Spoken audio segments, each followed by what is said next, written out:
السلام علیکم ورحمۃ اللہ وبرکاتہ۔ امید کرتا ہوں آپ صحت و ایمان کی سلامتی کے ساتھ خیر و عافیت کے ساتھ ہوں گے کہ آپ جانتے ہیں کہ سیدنا حضرت علی المرتضیٰ رضی اللہ تعالیٰ عنہ اور سیدنا حضرت عمر بن خطاب رضی اللہ تعالیٰ عنہ کا رشتہ کیا ہے۔ ناظرین، جیسا کہ ہم پچھلی ویڈیو کے اندر یہ بات بتا چکے ہیں کہ سیدنا حضرت عمر بن خطاب رضی اللہ تعالیٰ عنہ سیدنا حضرت علی المرتضیٰ رضی اللہ تعالیٰ عنہ کے داماد ہیں۔ پارٹ 1 کے اندر ہم نے یہ رشتہ شیعہ کی 35 کتب کے حوالہ جات کے ساتھ آپ کی خدمت میں پیش کیا تھا، اور پارٹ 2 کے اندر اسی رشتے پر اعلی تشیع کی جو معتبر کتابیں ہیں ان میں سے 8 کتب کی عبارات آپ کی خدمت میں پیش کی تھیں۔ آج کی اس ویڈیو کے اندر اس رشتے پر جو مشہور اعتراضات ہیں وہ اعتراض اور ان کے جوابات آپ کی خدمت میں پیش کریں گے۔ پہلا اعتراض یہ ہوتا ہے کہ وہ ام کلثوم جس کو زوجہ عمر فرض کر لیا گیا ہے، اس کے جنازے میں تو امام حسن شریک تھے، جیسا کہ منتخب التواریخ کے حوالہ میں موجود ہے، اور خود حضرت امام حسن رضی اللہ تعالیٰ عنہ نے سن 50 ہجری میں وفات پائی۔ اس سے یہ بات واضح ہوتی ہے کہ ام کلثوم جو زوجہ عمر تھیں وہ 50 ہجری سے پہلے وفات پا چکی تھیں، جبکہ تمام مورخین کا اس بات پر اتفاق ہے کہ ام کلثوم بنت علی بنت فاطمہ 11 سال بعد سن 61 ہجری میں واقعہ کربلا میں موجود تھیں، تو جس کے جنازے میں امام حسن شریک تھے وہ کوئی اور ام کلثوم تھی، باقی جو ام کلثوم بنت علی تھیں وہ اور تھیں، لہٰذا حضرت علی اور حضرت فاطمہ کی بیٹی حضرت عمر کے نکاح میں کبھی نہیں آئی۔ ناظرین، اس کا جواب یہ ہے کہ یہ اعتراض تب ٹھیک ہوتا جب حضرت علی المرتضیٰ رضی اللہ تعالیٰ عنہ کی ام کلثوم نام کی صرف ایک بیٹی ہوتی، حالانکہ حضرت علی المرتضیٰ رضی اللہ تعالیٰ عنہ کی 2 بیٹیوں کے نام ام کلثوم ہیں، ایک ام کلثوم صغریٰ اور ام کلثوم کبریٰ۔ یہ حضرت علی کی بیٹی تھی لیکن حضرت فاطمہ کے بطن سے نہ تھی، بلکہ حضرت علی کی اور بیوی جس کا نام ام سعید بنت مسعود ثقفی تھا اس سے تھی، اور یہی ام کلثوم واقعہ کربلا میں تھیں، اور اس کا نکاح کثیر بن عباس بن عبد المطلب سے ہوا، اور جو ام کلثوم حضرت عمر کے نکاح میں تھیں وہ ام کلثوم کبریٰ تھیں جو حضرت فاطمہ رضی اللہ تعالیٰ عنہ کے بطن سے تھیں، اور اس کی وفات سن 50 ہجری سے پہلے ہوئی، جس کے جنازے میں حضرت امام حسن شریک تھے۔ اس بات پہ مختلف دلائل بھی موجود ہیں۔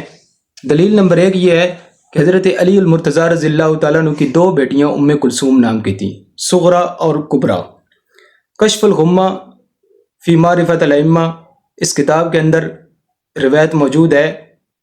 الناس زینب الکبریٰ و ام کلثوم کبریٰ و ام الحسن و رملۃ الکبریٰ و ام ہانی و میمونہ و زینب الصغریٰ و رملۃ الصغریٰ و ام کلثوم صغریٰ و رقیہ و فاطمہ و امامہ و خدیجہ و ام الکرام و ام سلمہ و ام جعفر و جمانہ و تقیۃ بنت اخرى لم یذکر اسمها ماتت صغیرہ۔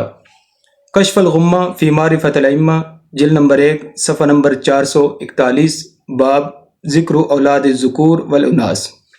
مناقب علی ابی طالب، جلد نمبر 3 صفحہ نمبر 304، باب فی ازواجہ و اولادہ۔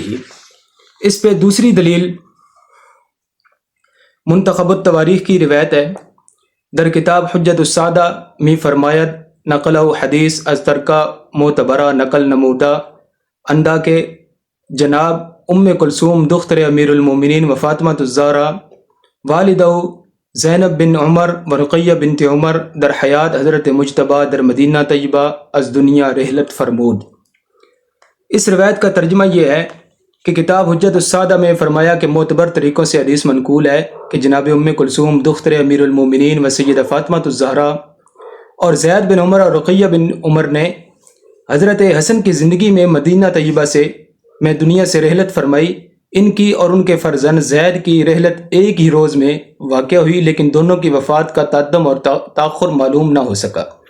یہاں تک کہ مصنف حجت السادہ نے کہا کہ ام کلثوم بنت علی کا اسم گرامی واقعہ کربلا میں ہر جگہ مذکور ہوتا ہے اور خطبہ و اشعار ان کی طرف منسوب کیے جاتے ہیں۔ وہ ام کلثوم آپ کی دوسری ازواج میں سے کسی کی بیٹی ہیں، لیکن صحیح قول کے مطابق امیر المومنین کی زینب نامی 2 صاحبزادیاں اور ام کلثوم نامی بھی 2 صاحبزادیاں ہیں۔ زینب کبریٰ زوجہ عبداللہ بن جعفر تھیں، اور کلثوم کبریٰ زوجہ حضرت عمر فاروق تھیں، اور دونوں یعنی زینب کبریٰ اور کلثوم کبریٰ حضرت سیدہ فاطمہ الزہرا رضی اللہ تعالی عنہا کے بطن سے تھیں۔ شیخ نے وسائل الشیعہ میں حضرت عمار بن یاسر سے روایت کی ہے کہ کلثوم بنت علی اور ان کے صاحبزادے زید بن عمر کا جنازہ اٹھایا گیا، اور حسنین کریمین عبداللہ بن عمر، عبداللہ بن عباس اور حضرت ابو ہریرہ ان کے جنازے میں شریک تھے۔ ان حضرات نے زید بن عمر کا جنازہ امام کے قریب اور حضرت کلثوم کا جنازہ اس سے آگے رکھا اور فرمایا کہ یہ سنت طریقہ ہے۔ پس معلوم ہوا کہ جناب کلثوم بنت فاطمہ واقعہ کربلا کے وقت دنیا میں زندہ نہ تھیں، اور مذکورہ روایت سے ثابت ہوتا ہے کہ جناب کلثوم نے مدینہ طیبہ میں وصال فرمایا، اور ظاہری طور پر معلوم ہوتا ہے کہ ان کی قبر بھی مدینہ طیبہ میں ہی کہیں ہوگی۔ منتخب التواریخ صفحہ نمبر 95، باب دوم در حالات اولاد امیر المومنین۔ ناظرین، یہاں ایک بات نوٹ کرنے کی ہے کہ یہ جس کتاب کی روایت آپ کے سامنے ذکر کی ہے، اسی کتاب کے ٹائٹل کے اوپر مصنف کا تعارف اس انداز سے کروایا گیا ہے: من تالیفات العالمی وثقت الجلیل الکاملی رکن الاسلامی والمسلمین۔ اب دوسرا اعتراض یہ ہے کہ جو کلثوم حضرت عمر کے نکاح میں آئیں وہ حقیقت میں حضرت ابو بکر کی بیٹی تھیں، جو کہ حضرت اسمہ بنت امیس کے بدن سے تھیں۔ حضرت ابو بکر کی وفات کے بعد اسمہ بنت امیس نے حضرت علی رضی اللہ تعالیٰ عنہ سے شادی کی، اور کلثوم بنت ابی بکر ساتھ تھیں۔ حضرت علی کے پاس پرورش پانے کی وجہ سے بنت علی مشہور ہو گئیں، اور یہی حضرت عمر کے نکاح میں آئی، نہ کہ سیدہ فاطمہ کے بدن سے پیدا ہونے والی سیدہ کلثوم حضرت عمر کے نکاح میں آئی۔ اس کا جواب یہ ہے، پہلی بات تو یہ ہے کہ حضرت اسمہ بنت امیس رضی اللہ تعالی عنہا کی کسی بیٹی کا نام کلثوم نہیں ہے۔ باقی جو صدیق اکبر کی بیٹی کلثوم تھیں وہ تو حضرت ابو بکر کی اور بیوی جس کا نام حبیبہ بنت خارجہ تھا ان کے بدن سے تھیں، اور حبیبہ بنت خارجہ نے حضرت ابو بکر کی وفات کے بعد حضرت علی المرتضیٰ رضی اللہ تعالیٰ عنہ سے شادی نہیں کی، بلکہ ان کی شادی حبیب بن یسار سے ہوئی تھی۔ دوسری بات یہ ہے کہ اگر وہ کلثوم بطن فاطمہ سے نہ ہوتی تو پھر حضرت عمر حضرت علی المرتضیٰ رضی اللہ تعالیٰ عنہ سے رشتہ طلب کرتے وقت قرابت رسول کا ذکر نہ کرتے، جیسا کہ کشف الغمہ اور نہج البلاغہ میں موجود ہے۔ اس کا تفصیل اس روایت کی پہلے ویڈیو کے اندر موجود ہے۔ تیسری بات یہ ہے، اگر ہم اس غلط بیانی کو تسلیم بھی کر لیں کہ وہ حضرت علی کی اپنی بیٹی نہ تھی بلکہ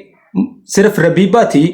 تو اعتراض پھر بھی وہی ہوگا کہ اگر حضرت عمر رضی اللہ تعالی عنہ کا ایمان حضرت علی کے ہاں مشتبہ تھا تو انہوں نے حضرت کلثوم حضرت عمر کے نکاح میں کیوں دی؟ جبکہ وہ حضرت علی کی تربیت اور نگرانی میں تھی تو حضرت علی المرتضیٰ رضی اللہ تعالیٰ عنہ نے قرآن کے حکم کی خلاف ورزی کر کے حضرت کلثوم کا نکاح حضرت عمر سے کیوں کروایا؟ یہ کہاں کا انصاف ہے کہ اپنی بچیاں تو کافروں کو نہ دو اور یتیم بچیوں پر ظلم کر کے ان کا نکاح کافروں سے کروا دو۔ ناظرین، اس رشتے کی تفصیل آپ نے ملاحظہ فرما لی۔ اصل بات یہ ہے کہ صحابہ اور اہل بیت کے اندر آپس میں رشتہ داریاں موجود ہیں، کوئی مانے یا نہ مانے وہ رشتہ داریاں ہو چکی ہیں، وہ رشتے قائم ہو چکے ہیں۔ صحابہ اور اہل بیت کا آپس میں پیار اور محبت تھا، اور رشتہ کسی کو دینا یا کسی سے رشتہ لینا، کسی کے ساتھ رشتہ جوڑنا، یہ پیار اور محبت کی علامت ہوا کرتا ہے، یہ دشمنی اور نفرت کی بنیاد پر نہیں ہوا کرتا۔ اگر آپ نے ہمارا چینل ابھی تک سبسکرائب نہیں کیا تو آپ سے گزارش ہے کہ چینل کو ضرور سبسکرائب کر لیں تاکہ اس طرح کی مزید معلوماتی ویڈیو بر وقت آپ تک پہنچتی رہیں۔